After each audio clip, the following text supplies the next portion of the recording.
I was worried when I saw the hate surrounding this game when it first launched, and then I played it. Like me. MTK here, and today we are going to dive into Rise of the Ronin. Is it good? Is it bad? Do the graphics suck? How does the combat compare to previous Team Ninja games? We're going to talk about it all. And make sure you stick around to the end of the video where I will give the game a score and tell you whether it's worth your time and money. Now, I am a Team Ninja fan. I've played Neo, Neo 2, and Wo Long, and I love them all. So I had high expectations for this game simply because the developer has earned my respect, having made some of the best Souls-likes to date. And Rise of the Ronin mostly delivered. Kinda. This review will be mostly spoiler-free aside from some early game events we will mention in the story section. So with all that said, we are going to talk about four main categories: visuals, combat, gameplay, and story. Let's get to it. There has been a lot of criticism about this game's graphics. It's probably the biggest critique, or at least the most common one, that I've heard. Now, to sort of place all my cards on the table, I am a gameplay-centric guy. So it's easy for me to enjoy a game if the core gameplay is good, even if it's lacking in the visual department. But when it comes to this game's visuals, I can kinda see both sides. The graphics are certainly worse than a Ghost of Tsushima or even something like Elden Ring. But I would say that it's not a graphical nightmare either. In Team Ninja's defense, they've never been known for their visuals in any of their games. In my opinion, the graphics aren't awful. They look fine to me, but they aren't anything special either. So if you are someone who is really into beautiful, stunning visuals in your games, you're probably going to be disappointed. This is typically where Team Ninja shines. They have become known for deep, difficult combat that rewards hours of grinding to master the mechanics. One of the things that was discouraging to me before the game's release was that early reviewers were saying that the combat was not fluid, clunky, or shallow. However, this was not my experience at all. I've been playing on the hardest difficulty, and I would say it's challenging, but nothing crazy. I will say that it has a steep learning curve, even for someone who has played Team Ninja games before.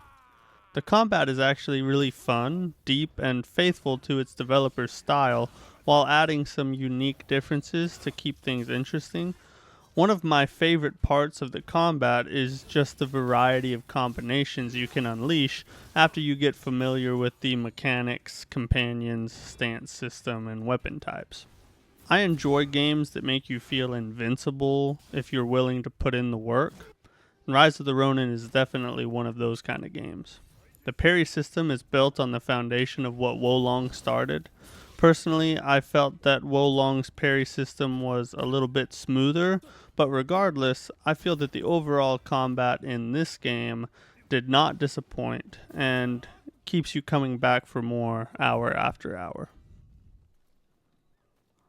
The gameplay outside of the combat has some good and some bad. The traversal is smooth and there's plenty of fast travel. The glider's pretty cool and helpful as you explore. The stealth is nothing to write home about, but it's not bad or anything. There is plenty to do in the open world. However, most of it is redundant, which we'll talk about more in the story section. The final thing I'll say about the gameplay is that the loot system is kinda annoying. This may just be a personal preference, and I have the same issue with games like Diablo, and that is that the loot is most often pointless fluff. And it's just annoying to be constantly getting stuff just to sell it or disassemble it for upgrade material. But if you like that style of looting, you will get plenty of it in Rise of the Ronin. I do want to take a minute to mention the performance. I can't speak to the PC performance, but on console it has been running fine for me. There have been some minor bugs or glitches, but nothing major, and overall I would say it performs very well. It's pretty standard for a Team Ninja game to not really grip you in any way that's special as far as the story goes, and there's no real exception here. The game is set in 1863 Japan during the Bakumatsu era, and American black ships have begun to land on the shores of Japan. You play as a mercenary for hire called a Veiled Edge. The story is centered around finding your blade twin that has been lost during combat at the beginning of the game. Politics play a big role in this game as the decisions you make, factions you support, and people that you choose to help play a role in the progression of the story. That part is pretty cool, to be honest. But the worst part of the story, and probably the whole game, is the side quests. They're optional, of course, but they feel very redundant and uninteresting. Honestly, if it wasn't for how fun the combat is and farming for more skill points, I probably would have just stopped doing them altogether. Luckily, I am a gameplay guy, like I mentioned before, and just really like the combat, so it made it fun for me. But if you are a more casual player that likes to get immersed into the story, I would say don't even bother with the side quests. Overall, the story is on par with Team Ninja's other games, but it's nothing special, and it definitely is not the kind of experience you'll find in something like Ghost of Tsushima. But that's not what I think it was meant to be either. Still, I think they could have offered a little more in the story department. It's the moment you've all been waiting for. Where does this game stack up? But before we do that, make sure to subscribe to my channel and like this video if you enjoyed it or found it helpful. Overall, this game is good. I do not regret purchasing it, and it has been a ton of fun. But I will admit it is not quite as good as I was hoping. But it is better than I think a lot of people are giving it credit for. So for that reason, I'm going to give it a should consider.